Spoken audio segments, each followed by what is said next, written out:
Thank you, Madam Speaker.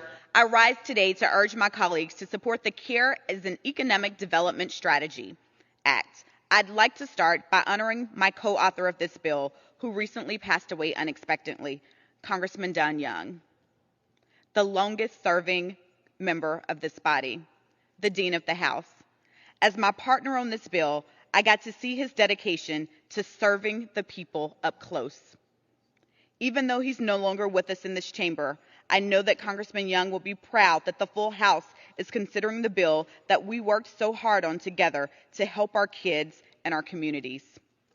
We authored this legislation with a simple idea in mind. Investing in care will help get people back to work, create good-paying jobs, and create a stronger economy for everyone. I know this firsthand as the working mom of my 6-year-old son, my Carter Cakes. My ability to be standing before you today is dependent on making sure that my Carter Cakes is safe and cared for. And let me tell y'all, it can even be difficult for families like mine. When I was pregnant with Carter, we struggled to find childcare that was affordable and accessible. And today, it's up to my husband Leslie and I to make sure that he's continued to be cared for so that I can serve the people. Just this month, my husband had to take a day off from his job so that I could make a last-minute trip to D.C. when school was closed for a teacher workday. And later that same week, it was my turn. It became Bring Carter to Work Day.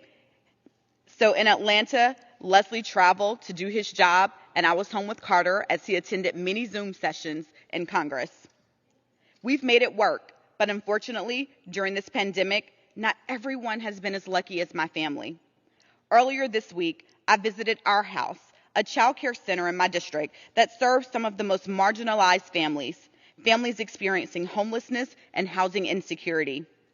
One of the providers told me that during the height of the pandemic, a parent told her that she had to reopen because Corona may kill me, but poverty definitely will if I can't go to work to provide for my family.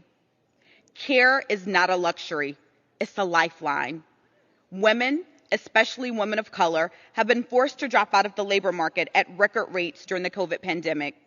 This impacts the prosperity of our families and our economy at large. CARE is an economic development strategy, and it's time that we treated it like one. My CEDS Act will ensure care accessibility is prioritized for all communities and all constituents.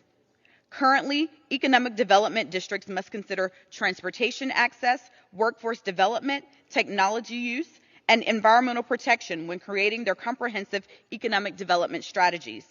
Right now, there is no mention of considering quality, affordable, care-based services. The CEDS Act would simply add this as a consideration.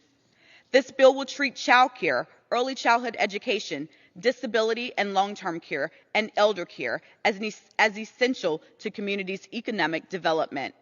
When we do this, we can help folks return to work, provide for their families, and invigorate our economy while knowing that their loved ones are in good hands.